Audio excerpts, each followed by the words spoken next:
যে আমাদের এই সহজ বিষয় আমাদের বাংলাদেশকে সব সময় ধর্মনিরপেক্ষ বানানোর চেষ্টা করেছে। একটা দেশের ৮০% মানুষ মুসলিম, অথচ জোর কইরা ধর্মনিরপেক্ষ বানানোর চেষ্টা করা হয়।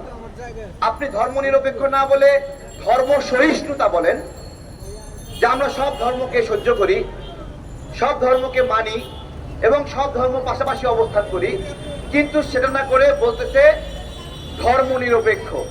মানে যারা যারা বিভিন্ন ধর্মের কমিউনিটির অংশ আছেন, নিজের বর্ণ ছেড়ে দেন, নিজের বর্ণ ছেড়ে জয় বাংলা বর্ণ ধরেন। এই তো, এটাই তো, তাই না? আরেকটা বিষয় আছে অসাম্প্রদায়িক বাংলাদেশ। অসাম্প্রদায়িক শব্দটার মধ্য দিয়ে বাংলাদেশের সকল সম্প্রদায়কে অস্বীকার করা হয়। অসাম্প্রদায়িক কি আবার বলতে হবে? সাম্প্রদায়িক সম্প্রীতির বাংলাদেশ। এই শব্দগত তত্ত্ব এবং ধ্যান দিয়ে আমাদেরকে ভুল পথে পরিচালিত করা হয়েছে। এবং হিন্দু, মুসলিম, খ্রিস্টান, বৌদ্ধ যখনই বিবাদ লাগে, তখন সেই আলোচনাগুলোতে ধর্মের নামগুলো বলতে চায় না। আমি বলি, ধর্মীয় সংঘাত কমাতে হলে ধর্মের নামগুলো স্পষ্ট করে বলতে হবে। যেমন চট্টগ্রামে যে হত্যাকাণ্ড ঘটেছে, সনাতনী ভাইদের নাম বলা হচ্ছে না। ওইখানে বলা হয় নাই যে ইসকনের সদস্যরা চলে আসো, এখানে আজকে দফা রফা করবো। ওইখানে বলা হয়েছিল সনাতনীরা সবাই চলে আসেন, আজকে একটা দফা রফা হবে। শব্দ কি উচ্চারণ হয়েছে স্পষ্ট করে আপনি যদি ব্যাখ্যা না দেন, তাহলে সমাধান হবে না। আপনি যদি সমাধান করতে চান, সমস্যাকে টেবিলে নিয়ে বসতে হবে। আপনি যদি হিন্দু ভাইয়ের সাথে সমস্যা সমাধান করতে চান, তাহলে হিন্দু বৌদ্ধ খ্রিস্টান ঐক্য পরিষদ এক চিপায় গিয়ে আলাদা করে মিটিং করবে, সেই মিটিং এর সমাধান হবে না। ওইখানে হিন্দু বৌদ্ধ খ্রিস্টান ঐক্য পরিষদের পাশাপাশি শেষে গিয়ে মুসলিমদের নামও লাগান।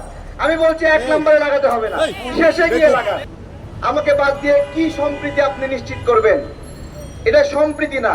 তাবলিগ আমাদের কথা বলতো যে মাসওয়ারার আগে মাসওয়ারা আর মাসওয়ারার পরে মাসওয়ারা, দুটোই ষড়যন্ত্র।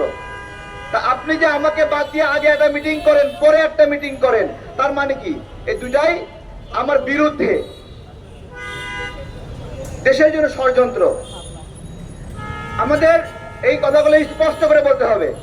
ন্যায় বিচারকে বাদ রেখে কখনো সম্প্রীতি নিশ্চিত করা যাবে না। ন্যায় বিচার বাদ দিয়ে সম্প্রীতি কিভাবে করবেন? সুনামগঞ্জে দিরায়ে হিন্দুদের বাড়ি পুড়ে দিল, আপনি এই বিচার নিশ্চিত না করে সম্প্রীতি নিশ্চিত পারবেন? নাসিরনগরে হিন্দুদের বাড়ি পুড়ায় দেওয়া হলো, জ্বালায় দেওয়া হলো, এটা ন্যায় বিচার না দেওয়া পর্যন্ত সম্প্রীতি নিশ্চিত হবে? রংপুরে হিন্দুদের ২০টি বাড়ি পুড়ায় দেওয়া হয়েছে, এই ন্যায় বিচার ছাড়া সম্প্রীতি নিশ্চিত হবে? ঠিক তেমনই ফরিদপুরে ২ জন মুসলিম নির্মাণ শ্রমিককে পিটিয়ে সনাতনীরা হত্যা করেছে, এই ন্যায় বিচার ছাড়াও সম্প্রীতি হবে না। চট্টগ্রামে কুপিয়ে একজন মুসলিম নাগরিককে হত্যা করেছে, সেই বিচার ছাড়াও সম্প্রীতি হবে না। এইখানে কিছু কিছু সুশীলরা আছে, তারা সঠিক সমস্যা আইডেন্টিফাই করতে চায় না। বলে দুই পক্ষের মারামারি, দুই পক্ষের সংঘাত। কিসের দুই পক্ষের সংঘাত? বলেন না হিন্দু মুসলিমের মারামারি হয়েছে, বলেন। এইটা বললেই না আপনি সঠিক সমস্যার সমাধান হবে, আলোচনায় আসবে। আপনারা আলোচনা এড়ায় যান। কমিউনিটি ক্রাইমকে অবশ্যই কমিউনিটি ক্রাইম হিসেবে ধরতে হবে। আপনি যদি কমিউনিটি ক্রাইমকে এড়িয়ে যান, যে দুষ্কৃতীরা হত্যা করেছে, দুষ্কৃতীরা হামলা করেছে, এই দুষ্কৃতির কোনো মা বাপ নাই, এদের জীবনে মেরে খুঁজে পাওয়া যাবে না। প্রিয় ভাইয়েরা, প্রথম আলো এবং ডেইলি স্টারের বিষয়ে বেশ কিছু রাজনৈতিক ব্যক্তিত্ব এক হয়ে গোল টেবিল মিটিং করে তাদের পক্ষে বক্তব্য দিতে গিয়ে প্রথম আলোর সমালোচনাকারীদেরকে বলেছে মধ্যযুগীয় বর্বর।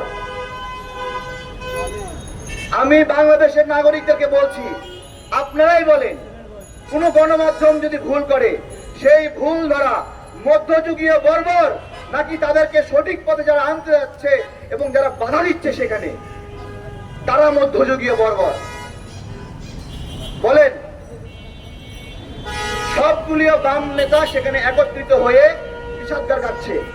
আমি বলছি প্রথম আলোর কোনো কর্মীর গায়ে একটা ঢিল ছোড়া হয়নি, একটা তুলার টুকরাও ঢিল দেওয়া হয় নাই। অথচ প্রথম আলোর আন্ডারগ্রাউন্ডে আমাদের একজন ভাইকে সেখানে নিয়ে নির্মমভাবে পেটানো হয়েছে, পুরা পাশা কালো করে দিয়েছে, পিটাতে পিটাতে কালো করে দিয়েছে। কেন করেছে? এই কথাটা তো বলতে পারলেন না, এই কথা বলতে পারলেন না, তাহলে উগ্রতা কি? উগ্রতা কি? আমি একটু জোরে কথা বলি।